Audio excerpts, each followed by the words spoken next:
चुनाव भी हो गए, मंत्रियों का आज शपथ ग्रहण भी हो गया, लेकिन इन्हीं नतीजों के बीच अचानक बढ़ती मतदाताओं की संख्या अब सबसे बड़ा सियासी मुद्दा बन गया है। क्या है पूरा मामला, जानने के लिए जुड़े रहिए हमारे साथ। मैं हूं आपके साथ ब्यूटी और आप देख रहे हैं एक न्यूज़ 24। बता दें कि बिहार विधानसभा चुनाव परिणाम आते ही जहां एनडीए की ऐतिहासिक जीत और मंत्रिमंडल के शपथ ग्रहण की चर्चाएं थी, वहीं दूसरी ओर देखा जाए तो 3 लाख मतदाताओं की अचानक बढ़ोतरी ने सियासत में आग लगा दी है। विपक्ष के आरोपों और सोशल मीडिया के हंगामे के बीच आखिरकार बुधवार को चुनाव आयोग यानी कि ईसी सामने आया और पूरे मुद्दे पर अपना विस्तृत आधिकारिक स्पष्टीकरण प्रस्तुत किया। विपक्ष खासकर कांग्रेस और राजद यह दावा कर रहे थे कि मतदाता सूची में बड़े पैमाने पर हेरफेर कर वोट चोरी की गई, जिससे नतीजों पर भारी असर पड़ा। इसी आरोप प्रत्यारोप के बीच बता दें, आयोग का बयान लोगों की निगाहों में बेहद महत्वपूर्ण माना जा रहा है।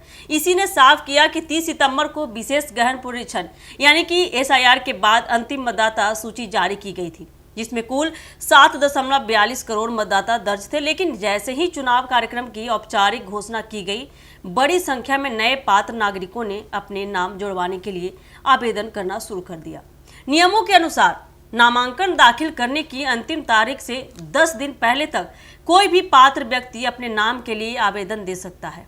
आयोग ने बताया कि 1 अक्टूबर से लेकर निर्धारित अवधि तक हजारों आवेदन आए। सभी आवेदनों की जांच पड़ताल के बाद आयोग आवेदकों के नाम मतदाता सूची में शामिल भी कर लिए। इसी प्रक्रिया के कारण कुल मतदाता संख्या में लगभग 3 लाख की बढ़ोतरी हुई और मतदान के बाद जारी प्रेस विज्ञप्ति में इसी संशोधित संख्या का उल्लेख किया गया।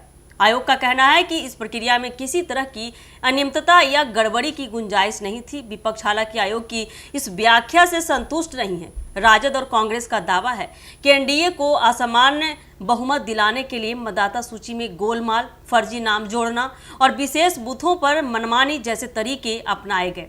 राजद की स्थिति इस चुनाव में बहुत कमजोर रही। 2020 में जहां उसके पास 75 सीटें थी, इस बार वह घटकर सिर्फ 25 सीटों पर सिमट गई।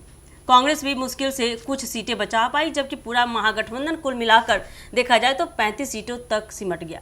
इसके उलट एनडीए 243 में से 202 सीटें जीतकर रिकॉर्ड बहुमत लेकर लौटा। राजनीतिक गलियारों में यह चर्चा है कि आयोग की सफाई आने के बावजूद विवाद खत्म होने वाला नहीं है। विपक्ष अभी भी पूरी प्रक्रिया की पारदर्शिता पर सवाल खड़े कर रहा है, जबकि एनडीए इसे जनता के प्रचंड जनादेश और विपक्ष की हताशा करार दे रहा है। आने वाले दिनों में यह मुद्दा देखा जाए तो और गर्म हो सकता है, क्योंकि दोनों पक्ष अपने अपने तर्कों को और तेजी से आगे रख रहे हैं। चुनाव और नतीजे भले पूरे हो चुके हों, लेकिन बढ़ती मतदाता संख्या का विवाद अभी भी सियासी हलकों में सबसे हॉट टॉपिक बना हुआ है। तो आने वाले समय में ये देखना काफ़ी दिलचस्प होने वाला है कि ये टॉपिक, ये मुद्दा अभी भी जो इस बार चुनाव होने के बाद निकला है फिर से, तो क्या नया रंग लेकर आती है। क्या विपक्ष हाथ धरे के धरे रहेगी या फिर से यह मुद्दा इसी तरह से आग पकड़ सकती है। तो क्या कुछ होता है इस मुद्दे को आने के बाद, आप हमें कमेंट सेक्शन में बता सकते हैं। और ऐसे ही सनसनीखेज के लिए बने रहे हमारे एक न्यूज़ 24 के साथ। दीजिएगा इजाज़त, धन्यवाद।